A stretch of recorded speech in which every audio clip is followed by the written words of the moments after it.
এখন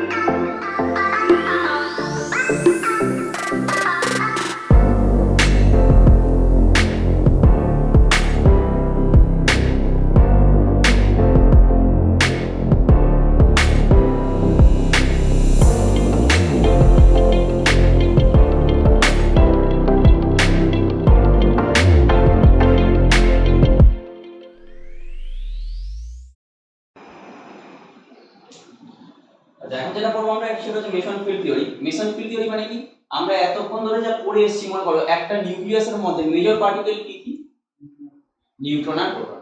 হঠাৎ মেসন আমরা বলছি কেন সেটা আগে বলি। আমরা মেসন ফিল্ড থিওরিটা পড়বো, মানে মেসন কি পুরো জিনিসটাই পড়বো, কিন্তু অ্যাকচুয়ালি হঠাৎ মেসনটা এলো কেন, কেন কি ভাবার প্রয়োজন আছে, তার জন্য আমরা কি বলছি যে মনে করো নিউক্লিয়াস, যেরকম এই যে একটা ইলেকট্রনিক কনফিগারেশন স্টেবল, সেরকম একটা নিউক্লিয়াসের মধ্যে তার মানে কি বললাম আমরা, as per nuclear shell model নিউক্লিয়াসের একটা পার্টিকুলার কনফিগারেশন আছে, সেটাও তো স্টেবল হচ্ছে।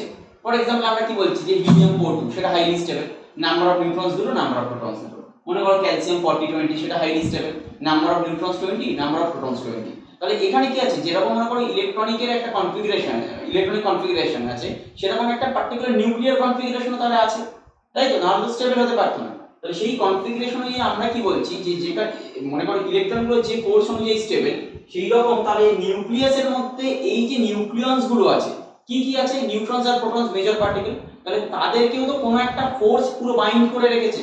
তো সেই ফোর্সটাকে আমরা কি বলবো, নিউক্লিয়ার ফোর্স বলবো। ক্লিয়ার হয়েছে? কেন বলছি, কারণ মনে করো আমরা যেটা বলছি না যে ক্যালসিয়াম মনে করো 4020 স্টেবল, তার মানে কি মনে করো 2050 স্টেবল হবে, তা তো আর হচ্ছে না। পার্টিকুলার কোনো একটা নিউক্লিয়ার কনফিগারেশন স্টেবল হয়েছে, বা তার কোনো কিছু কিছু আইসোটোপ স্টেবল আছে। তো সেক্ষেত্রে আমরা কি বলছি, সে ওই নিউক্লিয়াসে নিউক্লিয়ন্স গুলোকে তার মানে কোনো একটা কোনো শক্তি আছে আছে, বা কোনো একটা কোনো ফোর্স আছে, যারা কি হচ্ছে একসাথে রেখে দিয়েছে নাম্বার অফ নিউট্রনস আর নাম্বার অফ প্রোটনস গুলো। তো সেটা কি ধরনের ফোর্স হবে, তাহলে নিউক্লিয়ার ফোর্স হবে। এতক্ষণ পর্যন্ত কিন্তু কোনো অসুবিধা ছিল না, এবার অসুবিধাটা এখন স্টার্ট হচ্ছে। সেটা কি, সেটা ধরো প্রোটনে কি আছে, পজিটিভ চার্জ আছে, নিউট্রনে কি আছে, নিউট্রনে তো কোনো চার্জ নেই, তাহলে কোনো প্রবলেম নেই। তাহলে মনে করো দুটো নিউট্রনের মধ্যে রিপালশন, এটা হয়তো আমরা অতটা বেশি ভাববো না, নেগলেক্ট করছি, কিন্তু প্রোটনগুলো তো সবই পজিটিভ চার্জ, তাই না? তাহলে এখন দুটো পজিটিভ চার্জের মধ্যে তো 100% রিপালশন হবে, হবে না? তাহলে 100% সেখানে রিপালশন হচ্ছে। তাহলে আলটিমেট কি হচ্ছে, এখনো পর্যন্ত আমরা অ্যাট্রাকটিভ ফোর্স তো খুঁজে পাইনি, কিন্তু রিপালসিভ ফোর্স তো ওখানে আছেই 100% শিওর। কেন রিপালসিভ ফোর্স থাকবে? Due to the presence of proton. নিউট্রনটা আমরা এখনো পর্যন্ত বাদ দিচ্ছি, এখন আমরা ধরছি।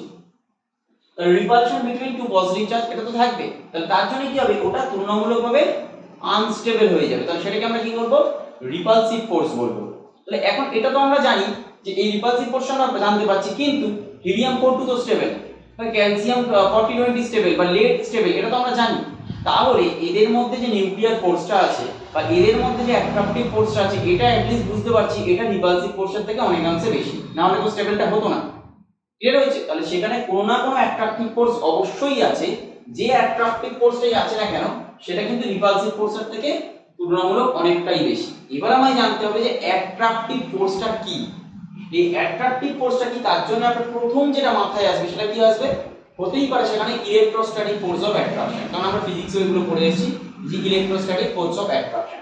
কিন্তু এই ইলেকট্রোস্ট্যাটিক ফোর্স অফ অ্যাট্রাকশনটা মোস্টলি এখানে হয় না। কেন হয় না?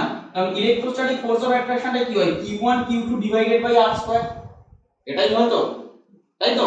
তাহলে এবার একটা জিনিস ভাবো যে q1 q2 ডিভাইডেড বাই যখন r স্কয়ার হচ্ছে, এই q1 আর q2 টা কি, চার্জ ডিফারেন্স। কিন্তু q1 আর q2 অ্যাকচুয়ালি কি কি চার্জ, একটা পজিটিভ আর একটা নেগেটিভ, তাহলে দুটো অপোজিট চার্জ পার্টিকেল। কিন্তু এখানে কি কোনো অপোজিট চার্জ পার্টিকেল আছে? এখানে তো নেই, একটাই শুধুমাত্র চার্জ পার্টিকেল আছে, সেটা কি, পজিটিভ চার্জ পার্টিকেল, কোনো নেগেটিভ চার্জ পার্টিকেল নেই। আর নেগেটিভ চার্জ ইলেকট্রনকে আমরা ধরতে পারবো না, কেন? কারণ ওটা হচ্ছে নিউক্লিয়াসের পার্ট নয়, ওটা কি এক্সট্রা নিউক্লিয়ার পার্ট। আমরা যেহেতু নিউক্লিয়ার স্টেবিলিটি ধরছি, আমরা শুধুমাত্র নিউক্লিয়াসের মধ্যে যেগুলো আছে সেগুলো ধরবো। তাই জন্য এখানে কি হবে, এখানে যেহেতু শুধুমাত্র প্রোটন আছে অ্যাজ চার্জ পার্টিকেল, তাই এখানে এটা ইলেকট্রোস্ট্যাটিক ফোর্স অফ অ্যাট্রাকশন হতেই পারে। সেকেন্ড আরেকটা হতে পারে কি, এই যে নিউক্লিয়াস সেটা কি, সেটা তো খুব ছোট্ট, তাই না? আমরা নিউক্লিয়াসকে এরকম ভাবে আঁকছি, কিন্তু অ্যাকচুয়ালি নিউক্লিয়াসের এরিয়া কত, প্রচন্ড ছোট, মানে রেডিয়েটর প্রচন্ড ছোট।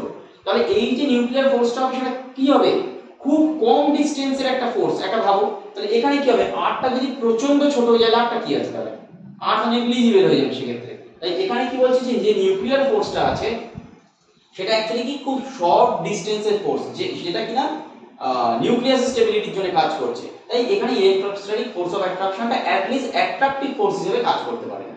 ক্লিয়ার হয়েছে? তাই প্রথম যে আমাদের ধারণাটা কি, যে এখানে কোনো না কোনো একটা অ্যাট্রাকটিভ ফোর্স আছে যে কিনা রিপালসিভ ফোর্সটার থেকে বেশি। কিন্তু অ্যাট্রাকটিভ ফোর্সটা কি ধরনের অ্যাট্রাকটিভ ফোর্স হতে পারে?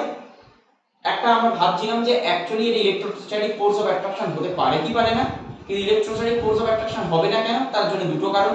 প্রথম কি, এখানে কোনো অপোজিট চার্জ পার্টিকেল নেই, মানে Q1 Q2 কি দুটো অপোজিট চার্জ পার্টিকেল হওয়া উচিত, বা দুটো অপোজিট চার্জ অ্যাটলিস্ট হওয়া উচিত, ডাইপোল তো দুখানা আলাদা পোল হওয়া উচিত। কিন্তু এখানে কি আছে, সিঙ্গেল, একটাই শুধু, মানে একটা শুধু পজিটিভ চার্জ পার্টিকেল আছে, বাট নেগেটিভ চার্জ পার্টিকেল কিছু নেই, তাই হতে পারে না। সেকেন্ড কি, আমরা কি বলছিলাম, নিউক্লিয়াসের রেডিয়াস খুব ছোট, তাই এটা একটা শর্ট ডিসটেন্স ফোর্স, এই কারণে ইলেকট্রোস্ট্যাটিক ফোর্স অফ অ্যাট্রাকশন এখানে হতে পারে। হলো? তাহলে এবার প্রবলেমটা কি, প্রবলেমটা হচ্ছে মেশন করতে গিয়ে এবারে এই যে অ্যাট্রাকটিভ ফোর্সটা আছে, এই অ্যাট্রাকটিভ ফোর্সটা ব্যাখ্যা করার জন্য অ্যাকচুয়ালি দুটো মডেল এসেছে। সেই দুটো মডেল এখন আমরা ব্যাখ্যা করব। কি কি মডেল হবে? একটা হচ্ছে হাইজেনবার্গস মডেল, আর একটা হচ্ছে Yukawa model. Scientist Yukawa actually যেটা বলেছিলেন সেটা হচ্ছে থ্রু মেসন পার্টিকেল যে অ্যাট্রাকটিভ ফোর্সটাকে তিনি ব্যাখ্যা করেছিলেন, এবং সেটা হাইপোথেটিক্যালি প্রথমে তিনি বলেছিলেন, কিন্তু পরবর্তীকালে সেটা দেখা গেছিল সেটা কিছুটা হলেও মিলছে, মানে অ্যাজ পার প্র্যাকটিক্যাল সেটা কিছুটা হলেও এনার্জেটিক্যালি মিলছে। হাইজেনবার্গস প্রিন্সিপালটা অ্যাকচুয়ালি মেলেনি, দুটোই আমরা ব্যাখ্যা করব। প্রথমে তাহলে আমরা কি করব, হাইজেনবার্গস প্রিন্সিপাল ব্যাখ্যা করব।